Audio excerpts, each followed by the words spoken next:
বিধবংশী অগ্নিকাণ্ড সিংহাসনৰ এখন ভিতৰুৱা গাঁৱৰ গৃহস্থৰ ঘৰত জুইত পুৰি চাৰখাৰ মুকলি আকাশৰ বতাহত মাথো হিয়া ভঙা কান্দোনৰ ৰোল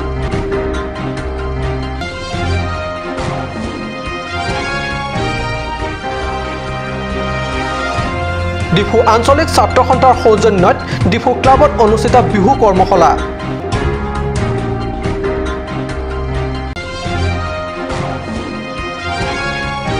ডিমা হাছাও হাফলঙত ডিমাচা সাহিত্য সভাৰ নৱম ত্ৰিবাৰ্ষিক অধিৱেশন উলহ মালহেৰে সম্পন্ন নমস্কাৰ অসমীয়া প্ৰাইম টাইম বাতৰিত মই পৰকজ্যোতি শৰ্মাই স্বাগতম জনাইছো এতিয়া আগবাঢ়িছো প্ৰথমটো বাতৰিলৈ হাবিয়নি এখন গাঁৱত এঘৰ গৃহস্থৰ অনুপস্থিতিত লেলিহান জুইত পুৰি চাৰখাৰ হল ঘৰৰ লগতে ঘৰৰ সা সামগ্ৰী জুইত পুৰি ৰৈ যোৱা ঘৰৰ অৱশিষ্টলৈ চাই অতি দুখীয়া পৰিয়ালৰ নিৰুপায় গৃহিণীৰ হিয়া ভঙা কান্দোনৰ সুৰে মাথো ভৰি পৰিল বতাহত লেলিহান জুইৰ পৰা একোৱে বচাব পৰা নগ'ল ঘৰুৱা সা সামগ্ৰী ক'ত ঘটিছিল এই দুখজনক ঘটনা জানিবলৈ চাওঁ আহক এই বিশেষ প্ৰতিবেদন এই দৃশ্য সিংহাসন এলেকাৰ অতি ভিতৰুৱা গাঁৱৰ এঘৰ বিধবংশী জুইত পৰি চাৰখাৰ হোৱা ঘৰ সিংহাসন এলেকাৰ মানসিং টেৰাং নামৰ গাঁওখনৰ এটা সৰু আৰু দৰিদ্ৰ পৰিয়ালৰ ঘৰত 2 এপ্ৰিলত ঘটে এই দুৰ্ভাগ্যজনক ঘটনা জ্বলি পৰি চাৰখাৰ হোৱা ঘৰখন অৱশিষ্টলৈ চাই গৃহণীৰ হিয়া ভঙা কান্দোন চাই কন্দাৰ বাহিৰে এই সময়ত কৰোণীয়া একো নাই এনেধৰণৰ ঘটনা হ'লে চহৰটো জুই নিৰ্বাপক বাহিনীৰ সময়ত আহি নাপায় এনেহেন দুৰ্গম এলেকাৰ এখন গাঁৱৰ বিধবংশী জুইৰ পৰা ৰক্ষাৰ উপায় মাত্ৰ চুবুৰীয়া তৎপৰতা হয় তৎপৰতাৰে গাঁৱৰ মানুহে মিলি পানী আনি জুই নুমুৱাৰ ব্যৱস্থা কৰা দেখা নগ'ল নিসহায় পৰিয়ালটিৰ মাতৃয়ে সেয়েহে যিমান পাৰে হিয়া ঠাকুৰি কান্দিলে দুখনী মহিলাৰ হিয়া ভঙা কান্দোনেৰে মাথো বতাহত পৰিল সেই সময়ত এই ঘটনাৰ সংক্ৰান্তত জানিব পৰা মতে সিদিনা পুৱাই দুখীয়া পৰিয়ালটিৰ মানুহ হালে আনৰ ঘৰৰ হাজিৰা কামত ওলাই গৈছিল দুয়ো এইদৰে হাজিৰা কামত থকা অৱস্থাতে অকলশৰীয়া ঘৰখনত কোনো দুৰ্বৃত্তই অগ্নিসংযোগ কৰা সন্দেহ প্ৰকাশ কৰিছে স্থানীয় একাংশ লোকে বিশেষ প্ৰতিবেদক কাট নিউজ অনুষ্ঠিত হৈ আছে ডিফু ক্লাবত বিহু কৰ্মশালা ডিফু আঞ্চলিক ছাত্ৰ সন্থাৰ সৌজন্যত উক্ত কৰ্মশালা যোৱা 1 এপ্ৰিলৰ পৰা অনুষ্ঠিত হয় আৰু এই কৰ্মশালা অহা 7 এপ্ৰিললৈ অনুষ্ঠিত হ'ব কাৰ্বি আংলং জিলা সদৰ চহৰস্থিত ডিফু ক্লাবত এই 7দিনীয়া বিহু কৰ্মশালাটি অসমৰ স্বৰ্ণা মধ্যন্য বিহুটিয়ে সমল ব্যক্তি হিচাপে কৰ্মশালা স্থানীয় প্ৰশিক্ষাৰ্থীসকলক প্ৰশিক্ষণ দিছে 2017 বৰ্ষত পাট মাদৈ আৰু বৰদৈ চিলাত বঁটা প্ৰাপক বিহুৱতী তথা সমল ব্যক্তি হিচাপে কৰ্মশালাত যোগদান কৰা জাগৃতি সন্দিকৈৰ উপৰিও তপন বৰা আৰু মানসজ্যোতি বৰাই প্ৰশিক্ষক হিচাপে উপস্থিত থাকি কণ শিশুসকলক ঢোল বাদন আৰু বিহু নৃত্যৰ প্ৰশিক্ষণ প্ৰদান কৰা হয় উল্লেখ্য এই কৰ্মশালাখনি অন্তিম দিনা অৰ্থাৎ 8 এপ্ৰিলত কৰ্মশালাৰ প্ৰশিক্ষাৰ্থীসকলৰ সম্বৰ্ধনা অনুষ্ঠান আয়োজন কৰা হৈছে আৰু লগতে সিদিনা এক জনগোষ্ঠীয় সাংস্কৃতিক সন্ধিয়াৰো আয়োজন কৰিছে বুলি ডিফু আঞ্চলিক ছাত্ৰ সন্থাৰ নেতৃত্ববৰ্গই জানিব দিয়ে পংকজ ডেকাৰ ৰিপৰ্ট কাট নিউজ ডিমাহাছা হাফলঙত শনিবাৰে উলহ মালহেৰে সম্পন্ন হয় ডিমাচা সাহিত্য সভাৰ নৱম ত্ৰিবাৰ্ষিক অধিৱেশন হাফলঙৰ সাংস্কৃতিক প্ৰেক্ষাগৃহত অনুষ্ঠিত এই দুদিনীয়া বাৰ্ণাঢ্য কাৰ্যসূচীত ডিমাহাছাৰ উপৰিও কাৰ্বি আংলং কাছাৰ নগাঁও জিলাকে ধৰি নাগালেণ্ডৰ বিশিষ্ট সাহিত্যিকসকলে অধিৱেশনত ভাগ লয়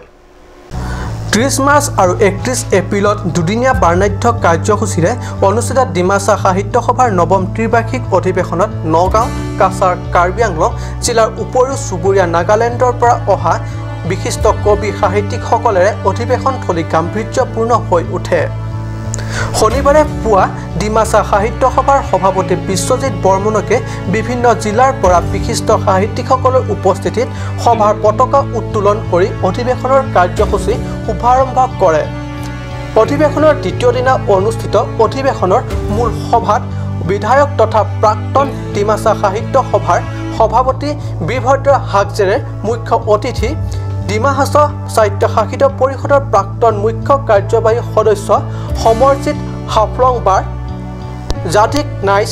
হজমৰ সভাপতি কল্যাণ দাউলাগাপু কে ধৰি বিশিষ্ট লেখক তথা সাহিত্যিক দীনেন্দ্ৰ থাউচেন, কুমুদ কুম্পেন, অনিল দাউলাগাপু, ডিমাছা সাহিত্য সভাৰ কেন্দ্ৰীয় কমিটিৰ সভাপতি কালিজয় চেংইউং প্ৰমুখ বিশিষ্ট ব্যক্তিসকল অংশ লয়। উল্লেখ্য, অধিৱেশনৰ বাৰ্ষিক পত্ৰিকা খুৰাং আনুষ্ঠানিক উদ্বোধন কৰা হয়। আনহাতে এই অধিৱেশনত আগন্তুক 3 বছৰৰ বাবে ডিমাছা সাহিত্য সভাৰ কেন্দ্ৰীয় কমিটি গঠন কৰা হয়। সভাত সৰ্বসন্মতি ক্ৰমে জন্মজয় লাংমাইলাক সহ সাধাৰণ সম্পাদক দীনেন্দ্ৰ থাউচেনকে ডিমাছা সাহিত্য সভাৰ কেন্দ্ৰীয় কমিটিৰ সভাপতি কুমুদ কুম্পাইক কোষাধ্যক্ষ পদত মনোনীত কৰা হয়। ৰিংপেণ্ডৰ নুনিচাক আগন্তুক 3 বছৰৰ বাবে ডিমাছা সাহিত্য সভাৰ কেন্দ্ৰীয় কমিটিৰ সাধাৰণ সম্পাদক হিচাপে মনোনীত কৰা হয়। উল্লেখ্য, সুনীল বৰ্মনক কাছাৰ জিলাৰ সম্পাদক, মাইপাং ফংলক কাৰ্বি আংলঙৰ সম্পাদক, নিজমণি বড়োক নগাঁও জিলা সম্পাদক, অজয় কেম্পাইক নাগালেণ্ডৰ সম্পাদক হিচাপে নিৰ্বাচন কৰা হয়। বিশ্বজিৎ বৰ্মনক উপদেষ্টা হিচাপে ডিমাছা সাহিত্য সভাৰ কেন্দ্ৰীয় কমিটিৰ অন্তৰ্ভুক্ত কৰা হয়।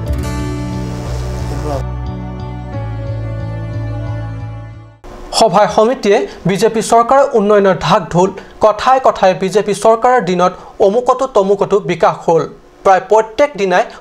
সমষ্টিয়ে কোটি কোটি ব্যয় আঁচনি ৰূপায়ণৰ নামত আধাৰশিলা। বিপৰীতে বোকাজান পৰিষদীয় সমষ্টিৰ অন্তৰ্গত টিংলিজানৰ কপৌবাৰী কাৰু গাঁৱৰ ৰাইজৰ তীব্ৰ অভিযোগ যে কাৰ্বি স্বায়ত্তশাসিত পৰিষদৰ শাসকীয় বিজেপি চৰকাৰে ৰখা নাই নিৰ্বাচনী প্ৰতিশ্ৰুতি।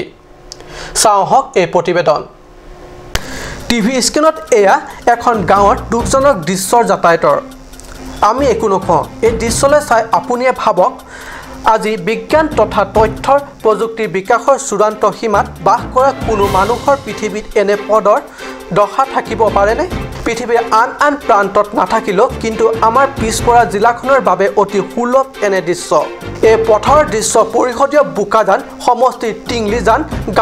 গাঁৱৰ।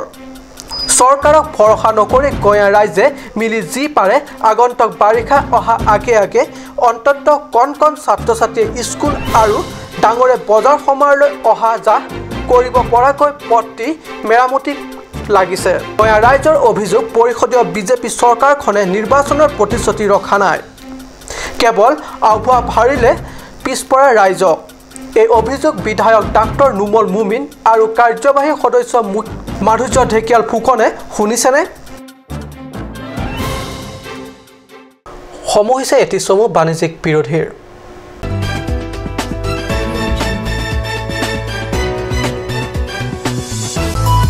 Please make your visit in AL Exotics showroom.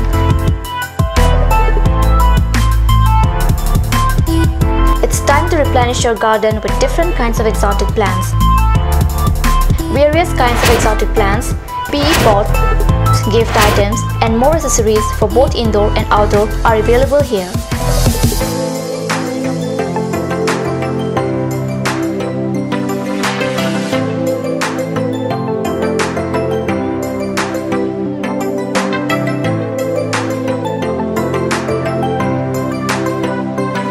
AL Exotic Showroom near SR Petrol Pump, Difu, Karbi Anglong. Assam Hill Small Industries Development Corporation Limitedৰ পৰা ঘৰত নিত্য প্ৰয়োজনীয় সামগ্ৰীসমূহ আপোনালোকৰ বাবে সাজু কৰা হৈছে। নিত্য প্ৰয়োজনীয় বিবিধ ৰস, ফলৰ ৰস বজাৰৰ দোকানে পাব। বিশুদ্ধ খোৱা পানী, আমৰ ৰস, কমলাৰ ৰস, সৰিয়হৰ তেল, হালধিৰ গুড়ি, আমলখিৰ আচাৰ, চিত্ৰনলা, গাজ টেঙা ইত্যাদি অধিক মাত্ৰাত দোকানত পাব। Turkimi outlet opposite LDRB Difu, Karbi Anglong, Assam. 10% off in every kitchen and dining items like Hawkins, Flax, Milton, Treo, Shreya Iron, etc. 10% off in makeup and cosmetic products.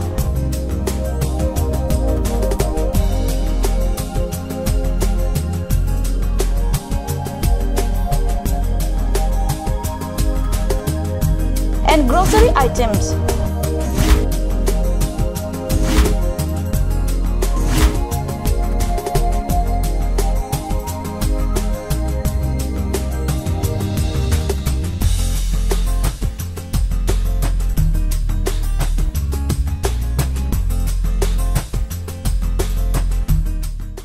আপুনি বাৰু বিশুদ্ধ খোৱা পানীৰ অভাৱ অনুভৱ কৰিছে নেকি এতিয়া আৰু চিন্তা নাই কাৰণ বজাৰলৈ আহিল কাঞ্চ ৱাটাৰ বিজ্ঞানসন্মত উন্নত মানৰ প্ৰক্ৰিয়াৰে প্ৰস্তুত কৰা কাঞ্চ ৱাটাৰে আপোনাক দূষিত পানীৰ ভয়াৱহতাৰ পৰা আঁতৰত ৰাখিব কাঞ্চ ৱাটাৰ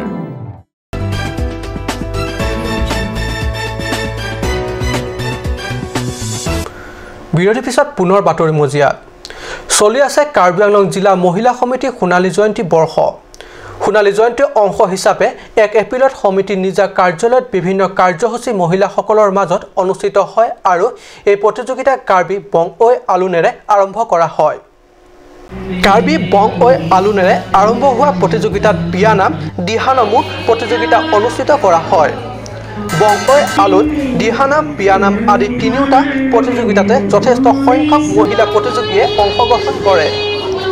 মহিলা প্ৰতিযোগীসকলৰ যোগদানৰ সংখ্যালৈ চাই উৎসাহিত আয়োজক তথা সমিতিৰ সাধাৰণ সম্পাদিকা তথা বয়নশিল্প ভাৰতৰ ৰাষ্ট্ৰীয় বঁটা প্ৰাপক জিতেমাই বেপিয়ে কাট নিউজৰ আগত ব্যক্ত কৰে যে সোণালী জয়ন্তী বৰ্ষ উপলক্ষে মহিলাৰ বাবে অনেক প্ৰতিযোগিতা অনুষ্ঠান ইতিমধ্যে ঠিক কৰা হৈছে তাৰ অংশৰূপে আজি প্ৰথম প্ৰতিযোগিতা অনুষ্ঠিত কৰা হয় সোণালী জয়ন্তী আৰম্ভণিৰ যিটো কাৰ্যসূচী প্ৰতিযোগিতা পাতিছোঁ আজি মহিলা আৰু শিশুৰ ওপৰত বিশেষকৈ আমি হেৰি কৰিছোঁ গতিকে আজি প্ৰথম কাৰ্বি অনুষ্ঠানেৰে আৰম্ভ কৰা নিচিনা হৈছে বঙৈ আলুনৰ পৰা বঙৈ আলুনৰ যিটো প্ৰতিযোগিতা আমি ভাল দেখিছোঁ প্ৰতিযোগীৰ সংখ্যাও খুব হৈছে আমি ভাল পাইছোঁ তাৰপিছত আমি বিয়ানাম আমি আৰম্ভ কৰিছোঁ এতিয়া তাৰপিছত আমাৰ দিহানাম হ'ব অহা 5 তাৰিখে আৰু কুইজ প্ৰতিযোগিতা আছে ছাত্ৰ ছাত্ৰীসকলৰ মাজত আৰু চিত্ৰাংকন প্ৰতিযোগিতাও হ'ব আৰু মহিলাসকলৰ মাজতো বহুত প্ৰতিযোগিতা আছে অৰুণ লেখথেৰ ৰিপৰ্ট কাট নিউজ নগাঁও কাৰ্বি ছাত্ৰ সন্থাৰ নতুন বিষয়বাবৰ বাছনি সভা সম্পন্ন নগাঁওস্থিত সদৌ অসম ছাত্ৰ জনগোষ্ঠীৰ সংঘৰ কাৰ্যালয়ত অনুষ্ঠিত হয় 2018-2019 বৰ্ষৰ বাবে ছাত্ৰ সন্থাৰ নতুন বিষয়বাবৰ বাছনি নগাঁও কাৰ্বি ছাত্ৰ সন্থাৰ উপদেষ্টা ৰামচন্দ্ৰ বেৰ সভাপতিত্বত অনুষ্ঠিত আৰু প্ৰদীপ বেৰ উদ্দেশ্যে ব্যাখ্যাৰে অনুষ্ঠিত সভাত 2018 আৰু 2019 বৰ্ষৰ বাবে নগাঁও বিভিন্ন স্কুল কলেজত অধ্যয়ন কৰি থকা ছাত্ৰ ছাত্ৰীসকলৰ মাজত বিভিন্ন বিষয়বাবৰ বাছনি কৰা হয় বিভিন্ন ছাত্ৰ নেতাৰ উপস্থিতিত হোৱা বহু আলোচনা বিলোচনাৰ অন্তত নগাঁও কাৰ্বি ছাত্ৰ সন্থাৰ আটাইতকৈ গুৰুত্বপূৰ্ণ দায়িত্বত সভাপতি পদৰ বাবে অভিজিত ক্ৰৌ উপসভাপতি পদৰ বাবে চেৰমিলি ইংটিপি সাধাৰণ সম্পাদক পদত চেচং টেৰাং সহ সম্পাদক পদত ক্লেংডুট ফাংচুকে ধৰি আন কেইবাজন ছাত্ৰ নেতাসকলক বিভিন্ন বিষয় বাবদ নিৰ্বাচিত কৰা হয় ইয়াৰ উপৰিও নগাঁও কলেজৰ প্ৰবক্তা ৰুমি বেপি শিক্ষয়িত্ৰী কা এড ৰংহাম্পি শিক্ষক ৰামচন্দ্ৰ বে শিক্ষক চাৰলংকি টেৰঙকে ধৰি প্ৰদীপ বে মিল্টন বে প্ৰদীপ বে বিক্ৰম কামচা লাংকিৰাম ফাংচো পৰলংকি পাটৰ প্ৰমুখ বিশিষ্ট ব্যক্তিসকলক উপদেষ্টা হিচাপে সন্থাৰ নতুন কাৰ্যকৰী কমিটিৰ অন্তৰ্ভুক্ত কৰে খেৰণীৰ পৰা বীৰেন ইংহিৰ ৰিপৰ্ট কাট নিউজ লুম্বাজাম ব্লক উন্নয়ন খণ্ডৰ অধীনৰ বৃহত্তৰ লাংমিলি এলেকা 18খন গাঁৱৰ দুখীয়া হিতাধিকাৰী ইন্দিৰা আৱাস যোজনাৰ আঁচনিৰ অধীনত প্ৰদান কৰা ঘৰসমূহ নিৰ্মাণ কাৰ্যত ব্যাপক খেলিমেলি অভিযোগ উত্থাপিত হয় যাৰ ফলত ঘৰকেইটি মাত্ৰ ফাউণ্ডেশ্যনখিনি কৰিয়ে দায়িত্ব সামৰিলে বিভাগে যোৱা 26 মাৰ্চত কাটছাৰ নিজাববীয়াকৈ কৰা সৰজমিন তদন্ত ঠিকাদাৰক ধৰি বিভাগীয় অভিযন্তা তথা কৰ্মচাৰী গাফিলতিৰ তথ্য পোহৰলৈ আহে এই ব্যাপক খেলিমেলিৰ সন্দৰ্ভত হাঙুৰ খাই পৰে মিজি ইংলেণ্ড নামৰ উক্ত এলেকাৰ এজন ব্যক্তিৰ নাম কাটছা কাৰ্যালয়ৰ হোৱা এক বিশেষ সভাযোগে ইংলেণ্ডে উত্থাপিত উক্ত অভিযোগ খণ্ড কৰি সংবাদ মাধ্যমৰ আগত সদৰি কৰে যে IAY আঁচনিৰ অধীনত ঘৰসমূহৰ নিৰ্মাণৰ ঠিকাদাৰ হ'লেও গোটেইখিনি ঘৰৰ নিৰ্মাণৰ দায়িত্ব তেওঁ নাছিল আৰু বিভাগীয় তৰফৰ পৰা সময়মতে মেটেৰিয়েল আহি নোপোৱাত নিৰ্মাণৰ কাম সম্পন্ন হোৱাত এইদৰে পলম হৈ থকা বুলি ব্যক্ত কৰে ইংলেণ্ডে উল্লেখ্য কাটছা নামৰ উক্ত সংগঠনটোৰ নেতৃত্বই এই অৰ্ধসমাপ্তি গৃহসমূহ অঞ্চলটোৰ দুখীয়া হিতাধিকাৰীৰ স্বাৰ্থত অনতি পলমে সম্পূৰ্ণ কৰাৰ দাবী তুলি যোৱা 26 ফেব্ৰুৱাৰীত লুম্বাজাও ব্লক উন্নয়ন বিষয়াৰ হাতত স্মাৰকপত্ৰ প্ৰদান কৰিছিল যদিও বিভাগীয় তৰফৰ পৰা এই সন্দৰ্ভত একো পদক্ষেপ নোলোৱাৰ বাবে ২৬ মাৰ্চত সংগঠনটোৰ নেতৃত্বই নিজাববীয়া সৰজমিন তদন্ত কৰে। পংকজ ডেকাৰ ৰিপৰ্ট কাক নিউজ। আজি অসমীয়া প্ৰাইম টাইম বাতৰি ইমানতে সামৰিছোঁ। ধন্যবাদ।